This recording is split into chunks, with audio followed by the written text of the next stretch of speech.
Voilà donc l'ambiance que Marcelino sait mettre un petit peu partout, hein. On se souvient des titres populaires, on en a parlé tout à l'heure, hein, mais l'une des chansons qui m'a toujours fait rire, c'était Millionnaire. D'ailleurs, il y a un gagnant qui a gagné à l'euro million 160 et quelques millions d'euros. Donc un œil sur la boule et l'autre sur le million. Ben, justement, là, je salue mon pote, mon camarade Jean-Paul Amilcaro, qui est l'auteur de cette chanson en 93, 95, 93. C'était en 93, mais à force de voir, on est parti visionner, hein, dans les centres de l'auto, on est parti visionner dans les bars, hein, un peu partout. Parce qu'on a constaté aussi qu'à La Réunion, les gens jouent beaucoup. Hein. Énormément. Ils jouent beaucoup, énormément. Et d'ailleurs, c'est reconnu même en métropole. Exact. Et ben, il y a une chose qui nous a frappé, c'est que je me souviens, il y avait Philippe Réjoli qui était venu à l'époque. D'ailleurs, on a parlé ensemble.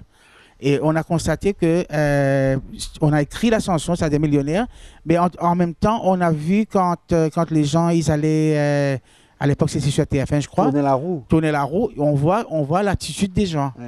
Par exemple, nous, dans nos esprits, moi et Jean-Paul, on a constaté que quand les gens ils sont auprès de la roue de la chance, alors ils ont plusieurs comment dirais-je, ils ont plusieurs façons d'accueillir. Par exemple, l'animateur parle avec la personne, mais la personne n'est pas là avec lui. Ouais. N'est pas là. La personne se concentre sur la roue. Sur les chiffres, d'abord, parce que les chiffres, c'est 1 million. Et après, à chaque fois que l'animateur parle avec la personne, mais il y a toujours un œil sur la boule. Tu vois? Et puis, il y a une chose aussi qu'on avait constaté aussi, c'est qu'en même temps, on pensait que les non-croyants, c'est les athées, hein? Les athées, ils n'ont jamais cru en rien. Mais ces jours-là, ils croient en Dieu. Parce que là, ah ben oui, c'est normal. Hein? Là, il se raconte quelque chose. Alors, il dit, bon Dieu, il dit comme ça, Seigneur, pourvu que j'ai les millions. Même s'il ne croit pas en Dieu. Ben, à ce jour-là, il devient croyant. Il devient croyant. Oui. Comme quoi l'argent fait changer beaucoup de choses. Ah oui, mais ça change tout. Hein? Très bien, en tous les cas, sur le nouvel album que tu viens de présenter, c'est un album avec, il y a un pot pourri, il y a également quelques Sega bien typiques comme Caricoc. Qui a participé à cet album, qui l'a enregistré et où? Alors, c'est la première fois que j'ai fait un album avec plusieurs auteurs qui m'ont donné un coup de main pour cet album, qui s'appelle Diffela Levé. Et là, j'ai mis en valeur les grands artistes, hein, des grands artistes comme Serge Lebras. Oui. Serge Lebras qui a été mon prof de Sega, parce que mon premier 45 tours, je l'ai fait chez lui. C'est-à-dire en 1980, je suis allé dans son studio à l'époque, et il y avait un orchestre qui s'appelait les Cannes à sucre. Et là, on a enregistré le premier 45 tours. Donc, c'était lui qui m'avait dit, il faut faire ça, Marcelino, il faut faire ça, il faut faire comme ça, comme ça. Et puis, il y avait ses deux fils, Toto et Sego, qui m'ont fait les arrangements. Et croyez-moi, quand les 45 tours est sorti, ça a beaucoup vendu. Hein. Ouais. C'était très bien vendu. Alors, pour rendre hommage à ces chanteurs, parce qu'il vit encore, hein, il vit encore. Donc, lui aussi, c'est le dernier de... Comment dirais-je? C'est un peu comme à l'exemple des Graboun Lélé. Hein? C'est un peu... c'est un peu ce qu'a été Tifrey il y a très longtemps. Tifrey, mais Tifrey ne vit plus de ce monde.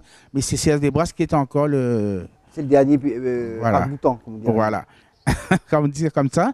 Et puis, ben, là, j'aurais pris 4 titres très connus dans les îles, mais qui ont beaucoup marché dans les années 60, années 50. Il y avait Madame et Jeune, que les gens se souviennent très bien.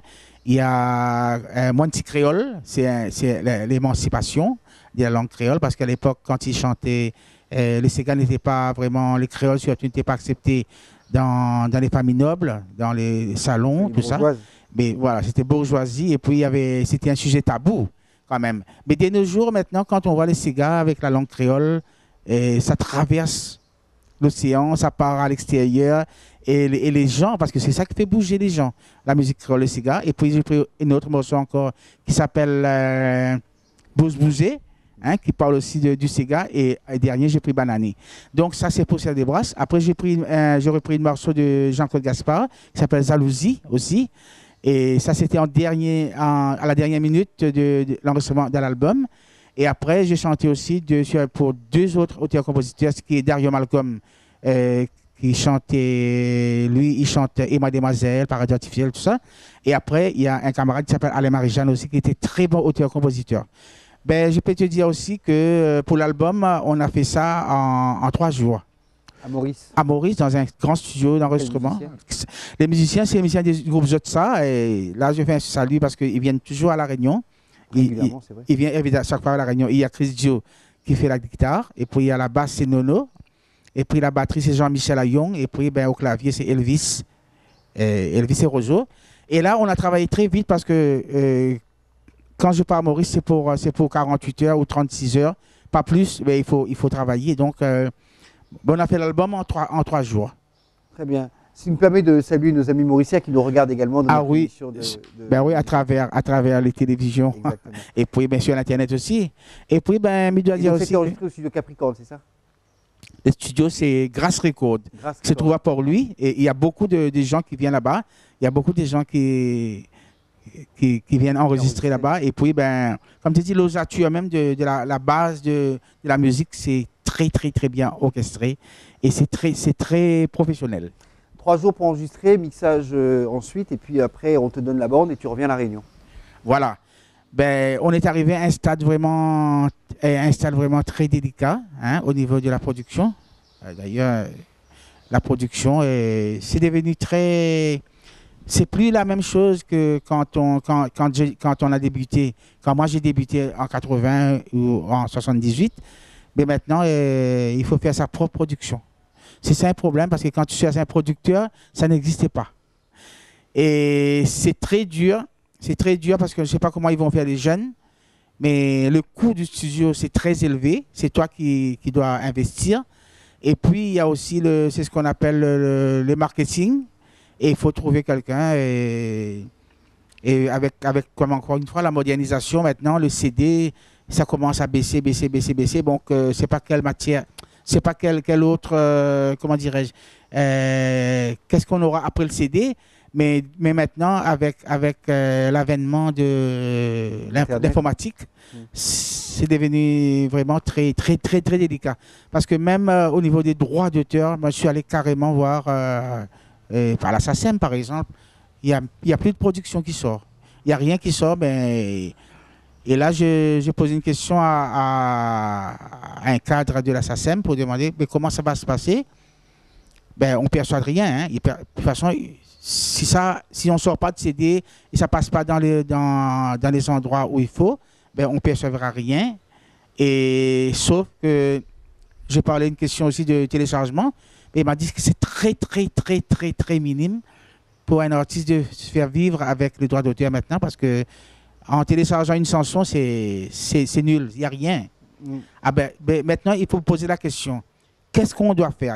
Moi, je pense qu'il faut une table ronde réunissant tous les acteurs du showbiz pour décider qu'est-ce qu'on va faire, qu'est-ce qu'on peut faire et comment on va faire pour maintenir la musique. Parce que s'il n'y a pas de Sega, comment on fait?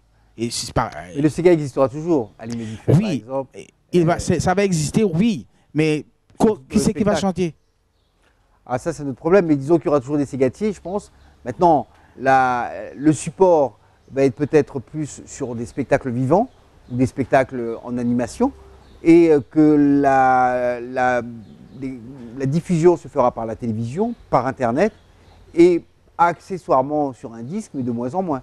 Donc il y aura d'autres supports pour diffuser. La problématique, on a bien compris, c'est comment rémunérer l'artiste sur les droits d'auteur et sur les coûts de production. Ça, c'est la vraie problématique et personne n'a la solution au jour d'aujourd'hui, à part quelques-uns qui arrivent sur Internet à faire quelques chiffres intéressants, mais ils sont toujours les mêmes. C'est les plus importants, qui ont la plus grosse visibilité, qui ont le plus gros support de marketing et de publicité.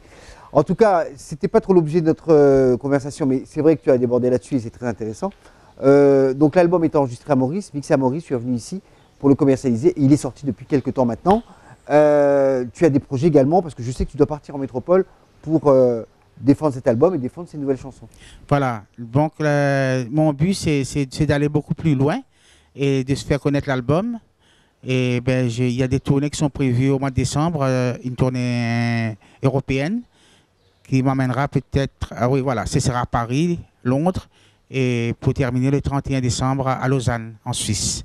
Donc, c'est une autre chose encore parce que c'est là-bas, les gens attendent, hein, ils attendent parce que c'est pour réchauffer leur cœur aussi. Donc, se retrouver à Lausanne un 31 décembre avec moins 2 degrés dans la neige, ça fait plaisir. Tu es là pour allumer le feu et pour apporter du soleil avec tes chansons et ton Sega, extrait de ce nouvel album de Marcelino, le fameux Pot Pourri, qui est déjà sorti en clip. On en a un extrait pour vous en exclusivité dans Couleur Pays.